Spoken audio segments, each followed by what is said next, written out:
Navbatdagi masalamiz sertifikat masalasi. Xo'p, 3 noma'lumli DNK molekulasi berilyapti. 3 ta DNK molekulasi tarkibida mos ravishda nukleotidlar 1, 3, 1,5 nisbatda. Ushbu DNKlar tarkibidagi jami vodorod bog'lar soni nukleotidlar sonidan 1200 taga ko'p. 3 ta DNK tarkibidagi sitozin nukleotidlar soni o'zaro teng ekan. Birinchi DNKning introni va 3-chi DNKning ekzon qismidagi nukleotidlar soni 1 ga 2 nisbatda. 3-chi DNKdan sintezlangan oqsil tarkibida peptid bog'larni hosil qilishda 99 ta suv molekulasi ajraldi. 3-chi DNK tarkibidagi intron va ekzon qismi 1,25 ga 1 nisbatda bo'lsa, mana shu 3 ta savol beryapti. Ya'ni 33, 34, 35 savollarni mana shu savol javobi orqali chiqarib ketishimiz kerak. Xo'p, bizda berildiki, uchala DNK tarkibida ham demak ekzon hamda intron qismlari mavjud ekan. O'zi ekzon nima, intron nima? Ekzon bu oqsil biosintezda qatnashadigan qismi DNKning, intron esa oqsil biosintezda qatnashmaydigan qismi. Xo'p, endi biz belgilab qo'ydik, mana tayyor chizib qo'ydim. Ekranda ko'rinib turibdi DNK molekulasi. Sariq bilan belgilangan qismi bu ekzon, ko'k bilan belgilangan qismi intron. Mana belgilarni qo'yib qo'ydim shartli ravishda. Mana ekzon hamda intron qilib aynan belgilar orqali belgilab qo'ydim. Xo'p, endi bizda berilyaptiki, DNKlar tarkibidagi nukleotidlar nisbati bor 1, 3, 1,5 nisbatda. Demak, birinchi DNKmda 1 nisbat bo'lsa, ikkinchi DNKmda 3 nisbat, uchinchi DNKmda 1,5 nisbat. Bu nima? Bu nukleotidlar nisbati. Ya'ni birinchi, ikkinchi, uchinchi DNK tarkibidagi jami nukleotidlar nisbati 1, 3, 1,5 nisbat ekan. Va aytayaptiki, sizda uchala DNK tarkibidagi vodorod bog'lar soni nukleotidlar sonidan 1200 taga ko'p deb. Bizda formula bor edi. Ya'ni umumiy nukleotidlarga guaninni qo'shsak, vodorod bog' kelib chiqadi. Bizda aytayapti, masalada vodorod bog'lar deyapti. Nukleotidlar sonidan 1200 taga ko'p deyapti. Bu degan nima kelib chiqyapti? Vodorod bog'idan nukleotid tayirsam o'z-o'zidan guaninga qolyapti. Demak, guaninlar soni 3 ta DNKda 1200 ta bo'lgan. Va aytayapti, uchala DNK tarkibidagi sitozinlar soni o'zaro teng. Guaninlar soni 1200 ta bo'lsa, uchala DNKda sitozin ham 1200 ta bo'ladi va uchala DNK tarkibidagi sitozinlar o'zaro teng. 1200 tani demak 3 ga bo'lib yuborsak, 3 ga bo'lsak chiqadiki bizda 400 ta. Demak, har bir DNKmizda 400 tadan sitozin, 400 tadan guanin bo'lgan. Ya'ni birinchi DNKmda adenin, timin, guanin, sitozin desam, mana ikkinchi DNKmda ham adenin, timin, guanin, sitozin. Uchinchi DNKmda ham adenin, timin, guanin, sitozin. Mana shular tarkibida uchalasida ham 400 tadan sitozin, 400 tadan guanin bo'lgan. Chunki 400 ta sitozin bo'lgandan keyin o'z-o'zidan 400 ta guanin bo'lishi aniq.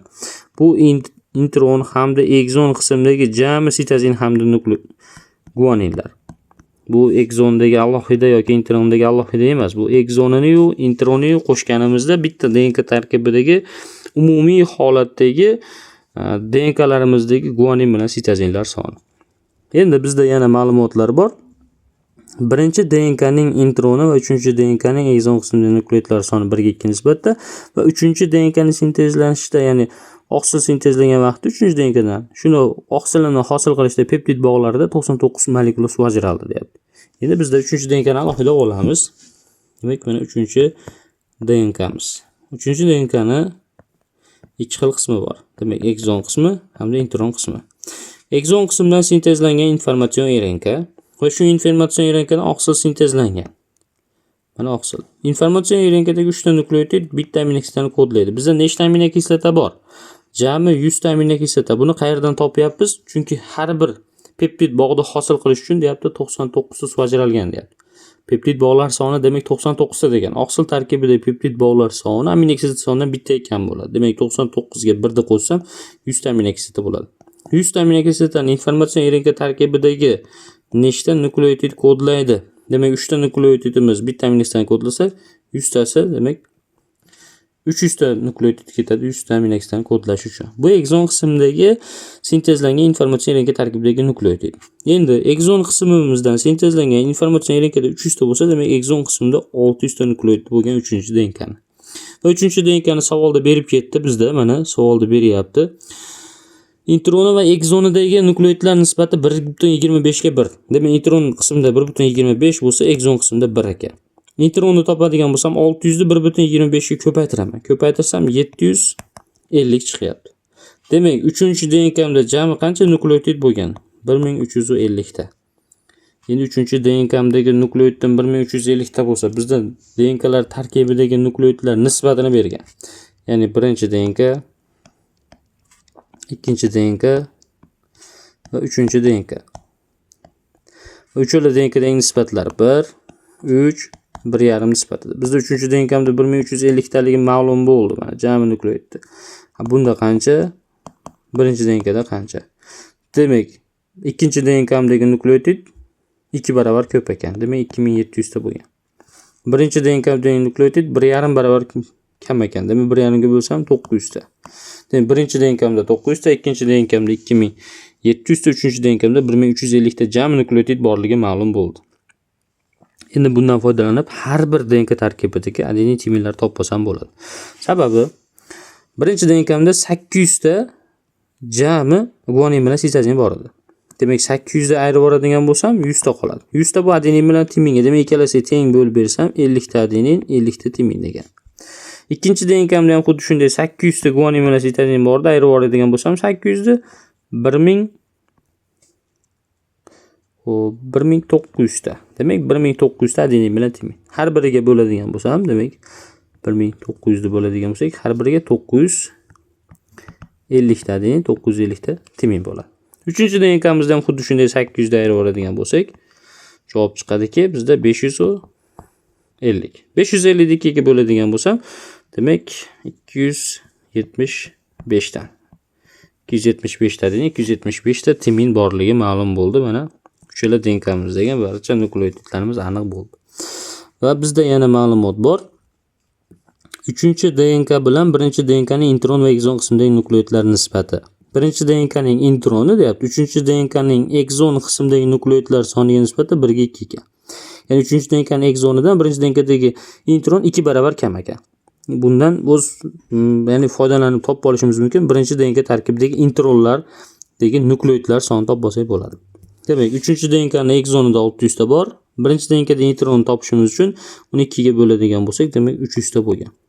1-DNKning ekzonida qancha bo'lgan? O'zi jami nukleotidimiz 1-DNKda 900 ta nukleotid bor. Demak, 300 da ayirib yuborsam, uni ekzon qismida 600 ta nukleotid mavjud bo'lgan. Xo'p, bizda endi 33-savolda berilyapti. Ikkinchi DNK tarkibida adenin timin o'rtasidagi vodorod bog'lar sonini toping deyapti. Ikkinchi DNK tarkibida o'zi adenin timinlar soni, demak adenin 950 ta, timin ham 950 ta. Ular orasidagi vodorod bog' qanday topiladi? Demak, ikkinchi DNKni ishlayapmiz. Ikkinchi DNKda adenin, timin, demak har biri 950 tadan. Ular o'rtasidagi vodorod bog' topish uchun qaysidir birini orasidagi mana bu ikkita vodorod bog'ni ko'paytirishim kerak. Demak, 950 ni ko'paytiraman 2 ga.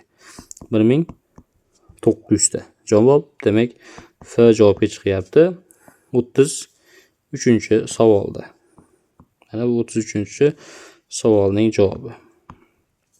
Xo'p, keyingisi 1-DNKning ekzon qismini uzunligini toping deyapti. 1-DNKning ekzon qismida 600 ta nukleotid chiqdi. Mana har bir zanjirda demak 300 tadan nukleotid bo'ladi. Uzunligini topishimiz uchun, demak uzunlik topishimiz kerak. 1-DNKning ekzon qismidagini uzunligini topishimiz kerak. Demak, mana 600 ta nukleotid bor ekzonida, intronida 300 ta. Bu intron, bu ekzon qism. Har bir zanjirda mana 300 tadan 300 da demak 0.34 ga ko'paytiramiz. Ya'ni bitta nukleotid orasidagi masofa 0.34 nanometr. 102 nanometrga chiqyapti. Bu 34-savolning javobi. 34-savol mana. Xo'p, demak 33 ga chiqdi 1900 F javob. 34 ga chiqyapti 102 nanometr, bu S javob. Endi sizlar uchun mustaqil ishlash uchun, yana mustahkamlab olishinglar uchun 35-savol qolyapti. Mustaqil holatda ishlab olasizlar. Xo'p, javobini belgilab qo'yaman. Javobi E javob chiqadi. Mana shu E javobni chiqarishga harakat qilib ko'rasizlar.